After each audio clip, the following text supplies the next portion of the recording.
మీ మోకాల నొప్పులకు ఎటువంటి సర్జరీ లేకుండా ఎపియాన్ పెయిన్ క్లినిక్ అందిస్తున్న అత్యాధునిక చికిత్స.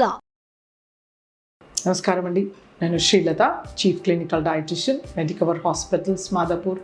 ఇవాళ మనము బియర్తో ఎటువంటి హెల్త్ బెనిఫిట్స్ ఉన్నాయా, అలాగే మనకి ఏమైనా సైడ్ ఎఫెక్ట్స్ ఉన్నాయా, బియర్ డయాబెటీస్ ఉన్నవాళ్ళు తీసుకోవచ్చా, వీటిపైన మనము డిస్కస్ చేస్తాం. సో ముఖ్యంగా బియర్ అనేది ఒక ఆల్కహాలిక్ బెవరేజ్. ఇందులో మనకి 3 వెరైటీస్ ఆఫ్ బియర్స్ లభిస్తాయి మార్కెట్లో. ఒకటేమో లో కార్బోహైడ్రేట్ బియర్, తర్వాత స్టాండర్డ్ బియర్, అలాగే లైట్ బియర్. సో మనకి ఇందులో ఆల్కహాల్ పర్సెంటేజ్ అనేది చేంజ్ అవుతుంటుంది అండ్ లెవెల్ ఆఫ్ ఫర్మెంటేషన్, ఎంతసేపు దాన్ని పులియబెట్టారు అనేది డిఫర్ అవుతుంది అనమాట. సో లైట్ బియర్స్లో ఏంటంటే మనకి ఏవైతే ఇంగ్రీడియంట్స్ని యూజ్ చేస్తారో పదార్థాలని, వాటిని పులియబెట్టే టైం అనేది తక్కువగా ఉంటుంది అనమాట. అలాగే ఈ లో కార్బోహైడ్రేట్ కంటెంట్ బియర్స్లో మనకి కార్బోహైడ్రేట్ అనేది చాలా తక్కువగా ఉంటుంది. దీంట్లో ఆల్కహాల్ పర్సెంట్ కూడా తక్కువగా ఉంటుంది అనమాట. అలాగే స్టాండర్డ్ బియర్స్లో మనకి 4 నుంచి 8% వరకు ఆల్కహాల్ కంటెంట్ ఉంటుంది. ఇది కంప్లీట్లీ ఫర్మెంటెడ్ ఫుడ్ అండ్ కొంతమేరకు కార్బోహైడ్రేట్ 2 grams వరకు లభిస్తుంది అనమాట.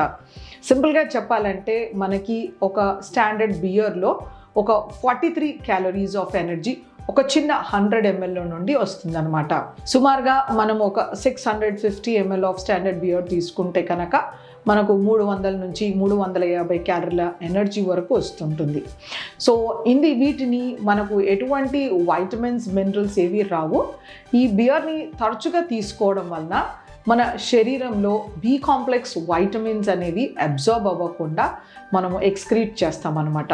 సో ఈ విటమిన్స్లో మనకి thiamine, B1 vitamin, B6 pyridoxine, B9 folic acid, B12 cyanocobalamin, ఇవి మన మెటబాలిజంకి చాలా ఇంపార్టెంట్. గ్లైకాలిసిస్ పాత్వే కానీ మన కార్బోహైడ్రేట్ కన్వర్షన్లో మనకి థైమిన్ అనేది ఒక ఇంపార్టెంట్ కోఫాక్టర్. సో దాని డెఫిషియన్సీ వలన మనకి ఎన్నో రకాల ఇబ్బందులు వస్తాయి. అలాగే over a period of time chronic abuse, చాలా రోజులుగా తీసుకోవడం, ఎక్కువ మోతాదులో ఉండడం వలన మన హార్ట్ ఎన్లార్జ్ అయ్యి హార్ట్ ఫెయిల్యూర్లోకి వెళ్ళిపోయే ఛాన్సెస్ ఉంటాయి. అలాగే కొద్ది రోజుల తర్వాత బ్రెయిన్ కూడా సరిగ్గా పని చేయకుండా ఎన్సెఫెలోపతిలోకి వెళ్ళే ఛాన్సెస్ ఉంటాయి అన్నమాట. దీంతో మనకి వర్నిక్ ఎన్సెఫెలోపతి కానీ కిర్షాఫ్స్ ఎన్సెఫెలోపతి కానీ వచ్చే ఛాన్సెస్ ఉంటాయి. బ్రెయిన్ ఆర్ హార్ట్ ఇంపైర్మెంట్ అనేది మనకు కనబడుతూ ఉంటుంది. ఈ వైటమిన్సే కాకుండా మనకి మినరల్ డెఫిషియన్సీస్, అంటే మనకి మెగ్నీషియం, మ్యాంగనీస్, జింక్ ఇలాంటివి కూడా శరీరంలో అబ్జర్వ్ అవ్వకుండా బయటికి వెళ్ళిపోతాయి.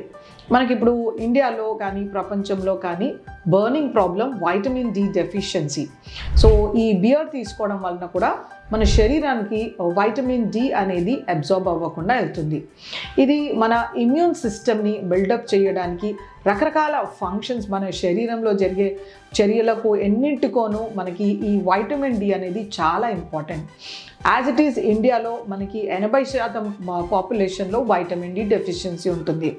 అలాగే మనం డయాబెటిక్స్లో కూడా వైటమిన్ డి డెఫిషియన్సీ, అలాగే వీళ్ళు తీసుకునే మెట్ఫార్మిన్ కానీ కొద్ది రకాల ఓరల్ హైపోగ్లైసిమిక్ ఏజెంట్, అంటే షుగర్ని కంట్రోల్లో ఉంచే మాత్రల వలన వీళ్ళకు B12 డెఫిషియన్సీ, తర్వాత B9 డెఫిషియన్సీ అనేది చూస్తుంటాం. సో ఇలా మాత్రలు వేసుకోవడం వలన సైడ్ ఎఫెక్ట్స్ వలన ఆల్రెడీ డెఫిషియన్సీతో వాళ్ళకి కాళ్ళకు తిమ్మెరలు రావడము, కండరాలు నొప్పిగా ఉండడము, అరికాళ్ళు మంటలు రావడము ఇలాంటివి చూస్తుంటాం. ఇంకా బియర్ తీసుకోవడం వలన వాళ్ళకి ఇంకా ఇలాంటి ప్రాబ్లం అనేది అగ్రవేట్ అవుతుందన్నమాట. సో ఈ క్వాంటిటీని మించి తీసుకోవడం, అంటే మనం ఈ యంగర్ జనరేషన్లో 4 to 8 బియర్ బాటిల్ తీసుకోవడం చూస్తున్నాం. వీళ్ళలో ఎక్కువ మోతాదులో క్యాలరీస్ వస్తాయి. సో ఈ బియర్తో పాటు వాళ్ళు అన్వాంటెడ్, అన్హెల్దీ జంక్ ఫుడ్ తింటూ ఉంటారు. ముఖ్యంగా అవి కెంటుకీ ఫ్రైడ్ చికెన్ ఉండొచ్చు, లేకపోతే కబాబ్స్ కానీ ఇంకా ఎటువంటి నాన్ వెజ్ ఐటమ్స్ హై క్యాలరీవి తీసుకుంటూ ఉంటారు. సో ఓవరాల్గా ఎప్పుడైతే వాళ్ళు డ్రింక్ చేస్తారో దాంతోపాటు ఉండే అన్హెల్దీ జంక్ వీళ్ళకి ఎన్నో రకాల ప్రాబ్లమ్స్కి లీడ్ చేస్తుంది. వీళ్ళు ఇలా రెగ్యులర్గా తీసుకోవడం వలన వాళ్ళ శరీరానికి ఎన్నో రకాలుగా నష్టం చేస్తుంది.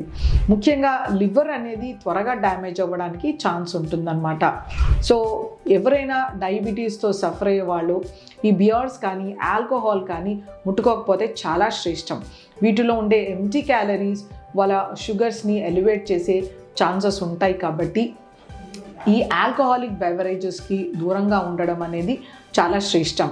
కొద్ది రకాల పరిశోధనలు ఇంతకుముందు తెలిపినవి, వీటిని కొద్ది మోతాదులో తీసుకుంటే శరీరానికి మంచిది, కొలెస్ట్రాల్ తగ్గుతుంది, అలాగే ఆర్టరీస్ డైలేట్ అవుతాయి, ఇంకా ఎన్నో రకాల హెల్త్ బెనిఫిట్స్ ఉన్నాయని పేర్కొన్నాయి. కానీ ఇప్పుడు కొత్త పరిశోధనలో మనకి international agency for research for cancer, ఈ IARC వాళ్ళు ఏం తెలుపుతున్నారంటే ఈ ఆల్కహాల్ పర్సెంట్ ఉండేవన్నీను పోటెంట్ కార్సినోజన్స్, అంటే వీటి ద్వారా మనకి ఖచ్చితంగా క్యాన్సర్ వచ్చే ఛాన్స్ ఉంటుంది. కాబట్టి ఇది నో ఫుడ్లోకి ఇంక్లూడ్ చేశారు. కాబట్టి మనం ఆల్కహాల్ కానీ బియర్కి కానీ డయాబెటిక్స్ దూరంగా ఉంటే చాలా శ్రేష్టం. ఎందుకంటే వీటితో మన శరీరానికి ఎన్నో రకాల నష్టాలు ఉన్నాయి. మనము ఫ్రెష్ ఫ్రూట్స్ తీసుకోవడం వలన మనకి ఎంతో బెనిఫిట్స్ ఉంటాయి. ముఖ్యంగా మనము గ్రేప్స్ తీసుకుంటాము. ఈ ద్రాక్ష పళ్ళలో మనకి గ్రీన్, తర్వాత పింకిష్ వెరైటీ, తర్వాత పర్పుల్ కలర్ వెరైటీ దొరుకుతుంది. సో వీటిల్లో మనకి రకరకాల యాంటీ ఆక్సిడెంట్స్, వైటమిన్స్, మినరల్స్ దొరుకుతాయి. ఇవి ఫ్రెష్గా గుప్పెడు సీజన్లో వచ్చినప్పుడు వారంలో 3-4 సార్లు తీసుకుంటే మన శరీరానికి ఎంతో మేలు చేస్తాయి.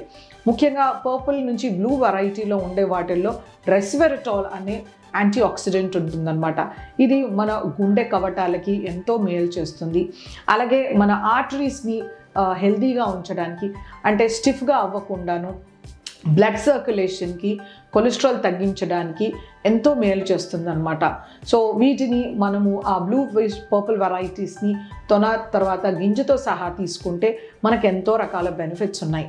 ముఖ్యంగా ఈ బియర్ని, ఇలాంటి పండు ఏదైతే ఉంటుందో ద్రాక్ష పళ్ళు బాగా పాడైపోయినవి, తర్వాత కుళ్ళిపోయిన వాటిని స్టోర్ చేసి ఫర్మెంట్ చేసి ఎన్నో రకాల bad processing and chemicals use చేసి ప్రొడ్యూస్ చేసిన ఫుడ్. కాబట్టి దీంతో మనకి ఎటువంటి బెనిఫిట్ అనేది ఉండదని మనం కామన్ సెన్స్తో దీన్ని అర్థం చేసుకొని, గ్రహించుకొని దీనికి దూరంగా ఉంటే కనుక మన ఆరోగ్యం అనేది చాలా బాగుంటుంది.